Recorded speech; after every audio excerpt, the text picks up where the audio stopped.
ഷിജോ കുര്യനാണ് വിവരങ്ങൾ നൽകിയത്. ഇനി ശബരിമല സ്വർണ്ണക്കൊള്ളയിലേക്കാണ്. ശബരിമല സ്വർണ്ണക്കൊള്ളയിൽ തട്ടിപ്പിന് കൂട്ടുനിന്നിട്ടില്ല എന്ന് ബെല്ലാരിയിലെ ജ്വല്ലറി ഉടമ ഗോവർദ്ധൻ. 2019 ഉണ്ണികൃഷ്ണൻ പോറ്റിയെ പരിചയപ്പെട്ടത്. പുതിയ വാതിൽ സംഭാവന ചെയ്യാമോ എന്ന് ചോദിച്ചപ്പോൾ ഭാഗ്യമെന്ന് കരുതി ഏറ്റെടുത്തു. ತಟ್ಟಿಪಿಲೂಡೆ ನೇಡಿಯ ಸ್ವರ್ಣಮಾನನ್ನು ಅರಿಯಿಲ್ಲಾയിരുന്നുವೆന്നും ಗೋವರ್ಧನ್ പറഞ്ഞു. 19ರಲ್ಲಿ ನಮಗೆ ಉನ್ನಿಕೃಷ್ಣನ್ ಪೊಟ್ಟಿ ಅವ್ರ ಕಡೆಯಿಂದ ಒಂದು ಅವಕಾಶ ಬಂತು. ಏನು ಅವಕಾಶ ಬಂತಂದರೆ ಹಳೆ ಬಾಗಿಲು, ಮೇನ್ ಬಾಗಿಲು, ಶ್ರೀಕೋವಿಲ್ ಬಾಗಿಲಿದೆ ಅಲ್ಲ, ಆ ಬಾಗಿಲು ಪ್ರಾಬ್ಲಮ್ ಇದೆ, ಅಲ್ಲಿ ಗ್ಯಾಪ್ ಬರ್ತಾ ಇದೆ, ಹಳೆ ಬಾಗಿಲಾಗಿರೋದ್ರಿಂದ ಪ್ರಾಬ್ಲಮ್ ಬರ್ತಾ ಇದೆ, ಸರ್ಪಗಳು ಇಲಿ ಎಲ್ಲ ಹೋಗ್ತಾ ಇದೆ ಅಂತೇಳಿ ಅಲ್ಲಿರೋ ತಂತ್ರಿಗಳು, ಮೇಲ್ಶಾಂತಿಗಳು ಮತ್ತು ಅಲ್ಲಿ ಟೆಂಪಲ್ ಬೋರ್ಡ್ ಅವರು ನಿರ್ಧಾರ ಮಾಡಿದ್ದಾರೆ. ಅದನ್ನು ಬಾಗಿಲು ಹೊಸದು ಮಾಡಿ ಫಿಕ್ಸ್ ಮಾಡ್ಬೇಕನ್ನೋ ವಿಚಾರ ಬಂದವಾಗ ನನಗೆ ಉನ್ನಿಕೃಷ್ಣನ್ ಪೊಟ್ಟಿ ಅವ್ರ ಕಡೆಯಿಂದ ಒಂದು ಅವಕಾಶ ಬಂತು.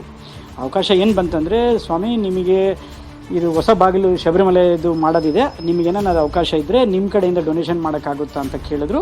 ಹಂಗಾಗಿ ನಾನು ಅದನ್ನು ಡೊನೇಷನ್ ಮಾಡೋಕ್ಕೆ, ಅದು ನಾನು ಒಂದು ಭಾಗ್ಯ ಅಂತ ತಿಳ್ಕೊಂಡು, ನಮ್ಮ ಜೀವನದಲ್ಲಿ ಅದೃಷ್ಟ ಅಂತ ತಿಳ್ಕೊಂಡು ಮಾಡಿದೆ. ಇದು ನಡೆದಿದ್ದ ವಿಚಾರ. ಇದು ಬಂದವಾಗೆ ಕೋಟ್ಯಾನುಗಟ್ಟಲೆ ಜನರು ಶಬರಿಮಲೆಗೆ ಹೋಗ್ತಾರೆ ಪ್ರತಿ ವರ್ಷ. ಇಷ್ಟು ಜನರಲ್ಲಿ ನನಗೆ ಅಯ್ಯಪ್ಪ ನನ್ನನ್ನು ಆರಿಸ್ಕೊಂಡಿದ್ದ, ನನ್ನ ಒಂದು ಜೀವನದಲ್ಲಿ ಒಂದು ಖುಷಿ ಸಂದರ್ಭ ಬಂದು ನಾವು ಅದನ್ನು ಒಪ್ಕೊಂಡು ಅದನ್ನು ಕಟ್ಟಿಗೆ ಬಾಗಿಲು ಕಟ್ಟಿಗೆ ಕೇರಳದಲ್ಲಿ ಖರೀದಿ ಮಾಡಿ ಅದನ್ನು ಬೆಂಗಳೂರು ಶ್ರೀರಾಮ್ಪುರ ಅಯ್ಯಪ್ಪ ಸ್ವಾಮಿ ಟೆಂಪಲ್ಗೆ ತಂದು ಅದನ್ನು ಕಟ್ಟಿಗೆ ಬಾಗಿಲು ರೆಡಿ ಮಾಡಿ ಕಾಪರ್ ವರ್ಕ್ ಮಾಡಿ ಅದನ್ನು ಚಿನ್ನ ಲೇಪಿತ ಮಾಡಿ ತಂದು ಬಳ್ಳಾರಿಗೆ ತಂದು ನಮ್ಮ ಅಂಗಡಿಯಲ್ಲಿಟ್ಟು ಸಾರ್ವಜನಿಕರಿಗೆ 1000 ಜನಕ್ಕೆ ಕರೆದು ಪೂಜೆ ಮಾಡಿಸಿ, ಆ ಪೂಜೆ ಆದಮೇಲೆ ಅದನ್ನು ತೊಗೊಂಡೋಗಿ ಶಬರಿಮಲೆಗೆ ಹೋಗಿ ಕೊಟ್ಟು ಬಂದ್ವಿ. ದ್ವಾರಪಾಲಕರ ಬಗ್ಗೆ ನಮಗೆ ಅದ್ರ ಬಗ್ಗೆ ಮಾಹಿತಿ ಏನಿಲ್ಲ. SIT ತನಿಖೆ ಇರೋದ್ರಿಂದ ಅದ್ರ ಬಗ್ಗೆ ನಮಗೆ ಏನು ಗೊತ್ತಿದನೋ ಆ ವಿಚಾರಗಳೆಲ್ಲ ನಾವು ನನಗೆ ಶಬರಿಮಲೆಗೆಲ್ಲ ಇದು ಟ್ರಿವಾಂಡ್ರಮ್ಗೆ SIT ಅವರು ವಿಚಾರಣೆಗೆ ಕರೆದಿದ್ದರು. ನನ್ನ ಕಡೆ ಸ್ಟೇಟ್ಮೆಂಟಲ್ಲಿ ತೊಗೊಂಡಿದ್ದಾರೆ. ಅದಾದಮೇಲೆ ನಿನ್ನೆ ಬಳ್ಳಾರಿಗೆ ಬಂದಿದ್ದರು. ಅವೆಲ್ಲ ಏನೂ ಗೊತ್ತಿಲ್ಲ ನಮಗೆ. ಹಂಗೆ ಗೊತ್ತಿದ್ರೆ ನಾವು ಮಾಡೋಕ್ಕೂ ಹೋಗಲ್ಲ, ಎಲ್ಲ ನಂಬಿರ್ತೀವಿ, ಅದಾಗಿದೆ. ಆಮೇಲೆ ಪ್ರತಿಯೊಂದು SIT ತನಿಖೆಯಿಂದ ಜಾಸ್ತಿ ವಿಚಾರ ನಾನು ಹಂಚ್ಕೊಳ್ಳೋಕೆ ಕಷ್ಟ ಆಗುತ್ತೆ. ಕೋರ್ಟ್ ಕೂಡ ಆದೇಶ ಇದೆ, ಇದ್ರ ಬಗ್ಗೆ ತನಿಖೆಗೆ ತೊಂದರೆ ಆಗ್ದಂಗೆ ನೀವು ನಡ್ಕೋಬೇಕನ್ನೋದಿದೆ. ಹಂಗಾಗಿ ನಾನು ಜಾಸ್ತಿ ವಿಚಾರ ಇದ್ರ ಬಗ್ಗೆ ಹೇಳೋಕ್ಕಾಗಲ್ಲ ಸರ್. സിജോ വിജോൺ വിവരങ്ങൾ നൽകും. സിജോ, ഉണ്ണികൃഷ്ണൻ പോറ്റി വിശ്വാസത്തിന്റെ പേരിൽ, ഭക്തിയുടെ പേരിൽ പല അയ്യപ്പ ഭക്തരെയും ചൂഷണം ചെയ്തതുപോലെ ഗോവർദ്ധനെയും പറ്റിച്ചു എന്നാണോ അദ്ദേഹം പറയുന്നത്? ഗോവർദ്ധൻ അങ്ങനെയാണ് പറയുന്നത്. താനും തട്ടിപ്പിന് ഇരയാകുന്നു പോയി എന്നാണ് പറയുന്നത്. കാരണം ഇത് ശബരിമലയിൽ നിന്ന് കൊണ്ടുവന്നിരുന്ന സ്വർണ്ണമാണെന്നുള്ള വിവരം തനിക്ക് അറിയുണ്ടായിരുന്നില്ല. അങ്ങനെ അറിയുമായിരുന്നെങ്കിൽ താൻ ഇതിന് കൂട്ടു നിൽക്കുന്നുണ്ടായിരുന്നില്ല എന്നുള്ളൊരു കാര്യമാണ് പറയുകയും ചെയ്യുന്നത്. പക്ഷേ ഈ പറയുന്ന കാര്യത്തിൽ എത്രത്തോളം വസ്തുതയുണ്ട് എന്നുള്ളത് സംബന്ധിച്ച് ഇനിയും അന്വേഷണം നടത്തേണ്ടതുണ്ട്. ഇയാൾ പറയുന്ന കാര്യങ്ങൾ ഈ SIT സംഘം വിശദമായി പരിശോധിച്ചു വരികയാണ്. കാരണം വളരെ വർഷങ്ങൾക്ക് മുമ്പ് തൊട്ടുള്ള ഒരു പരിചയമാണ് ഈ ഉണ്ണികൃഷ്ണൻ പോറ്റിയും ഗോവർദ്ധൻ തമ്മിലുള്ളത്. 2019 ഇവർ തമ്മിൽ പരിചയപ്പെടുന്നത്. അതിനുശേഷം ഇവർ തമ്മിലുള്ള ചില ഇടപാടുകൾ നടക്കുകയും ചെയ്തിട്ടുണ്ട്. ഈ ഗോവർദ്ധന്റെ കയ്യിൽ നിന്ന് സ്വർണം വാങ്ങി അത് ഉപയോഗിച്ചിട്ടുണ്ട്.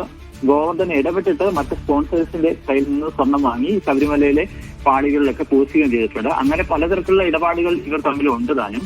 എന്തായാലും ഇത് തട്ടിപ്പിൽ തനിക്കൊരു ബന്ധമില്ല എന്നുള്ള കാര്യം ഇയാൾ ആവർത്തിക്കുകയും ചെയ്യുകയാണ്. എന്തായാലും ഇക്കാര്യത്തിൽ ഒരു കൂടുതൽ പരിശോധനകൾ നടത്തേണ്ടതുണ്ട്. ഇയാള് ഇതിന്റെ അകത്ത് ഇടപെട്ട ഒരു കാര്യം പറയുന്നത്, നേരത്തെ ഒരു ശബരിമലയിലെ ഒരു ജീവനക്കാരൻ എന്ന നിലയിലാണ് ഈ പരിചയപ്പെടുന്നത്. അതിനുശേഷം ഈ പുതിയ വാതിൽ നിർമ്മിക്കുന്ന സമയത്ത് അതില് സ്വർണം പൂശുന്നതിന് വേണ്ടി തന്നെ സമീപിച്ചിരുന്നു. അതൊരു വലിയ ഭാഗ്യമായിട്ടാണ് താൻ കണ്ടത്. അതുകൊണ്ട് അതിനു വേണ്ടിയിട്ടുള്ള സഹായങ്ങൾ താൻ ചെയ്തു കൊടുത്തു.